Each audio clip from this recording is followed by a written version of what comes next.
In this rule, Your Honor, it was likewise provided that the name of the person appearing in behalf of the respondent should be entered into the record. And by the answer, Your Honor, it is humbly believed that it pertains to the particular plea of whether guilty or not guilty of the respondent, Your Honor.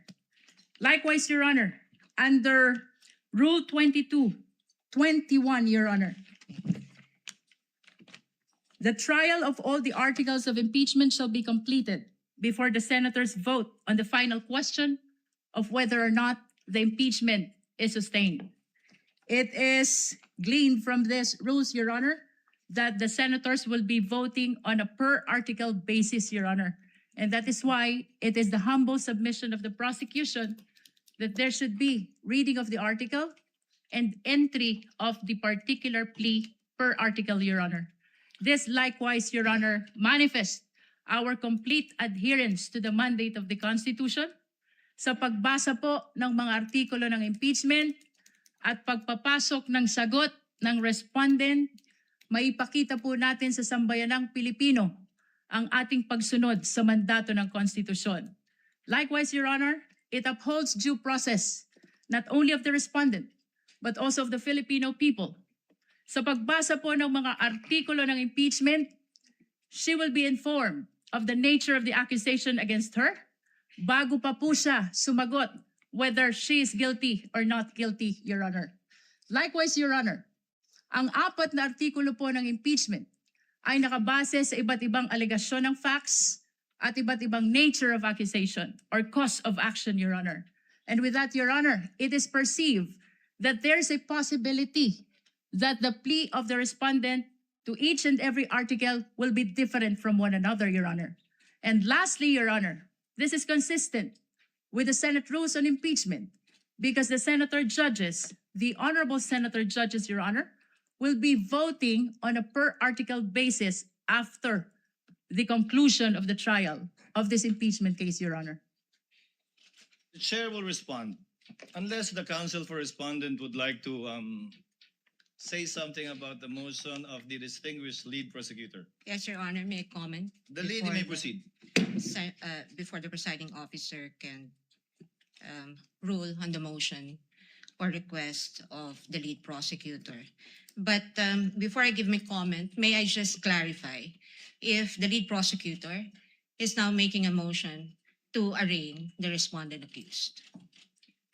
Your Honor, whether this is arraignment or otherwise, the motion of the prosecution is very much consistent with the Senate rules on impeachment. I think the question, Your Honor, is very simple. As I have It's mentioned, Your answerable by Honor. yes or no, Your Honor. Rule Is the 7, lead prosecutor, Rule 9, is the lead Let prosecutor this not be a debate between the requesting councils. for the respondent accused to Counsel be for arraigned, Your Honor? respondent, kindly make your comments and avoid asking questions from the counsel for the prosecutor.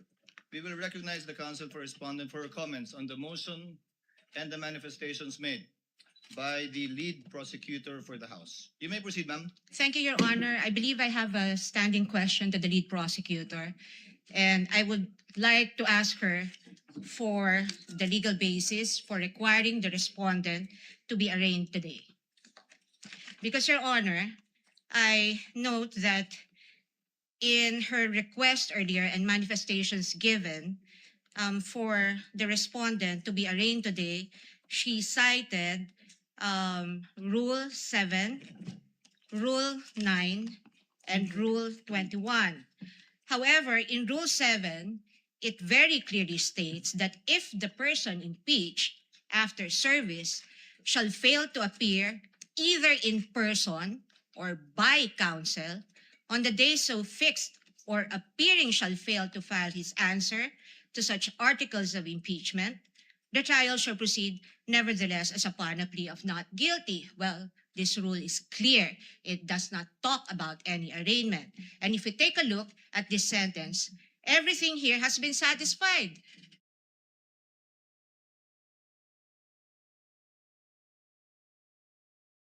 The respondent accused is here, has attended through counsel. She may not be in person, but the notice given to the defense is that she may appear through counsel.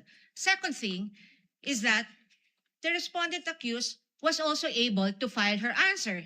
And so Rule 7 does not support the request of the lead prosecutor that the respondent accused be arraigned today. Now, on the matter of Article 9, counsel also say that the person impeached shall then be called to appear and answer the articles of impeachment against him or her.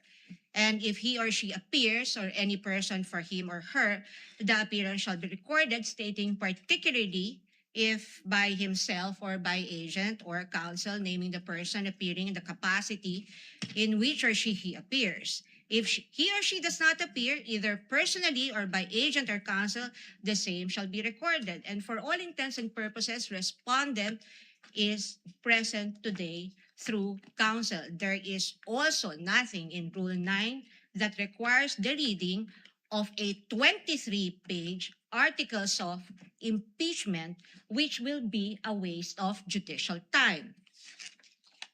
Finally, under Rule 21, Your Honor, may I just correct the manifestation earlier by counsel, because it would seem to me, unless a reading of the transcript would say that I'm mistaken, but I seem to have heard the lead prosecutor claim that the voting on the articles of impeachment will be per article. Well, that's true, but the first sentence of Rule 21 says, the trial of all the articles of impeachment shall first be completed before the senators vote on the final question on whether or not the impeachment is sustained. Now, honestly, I do not see how Rule 21 is related to the motion now being requested or propounded by the lead prosecutor. And at any rate, Your Honor, given that the respondent is represented by her counsel today, and this is consistent, her appearance is consistent with the notice given and in accordance with the rules on rules of procedure of this court, then we can enter her plea on her behalf. The arguments of the parties are duly noted. Chair will now make its ruling. The articles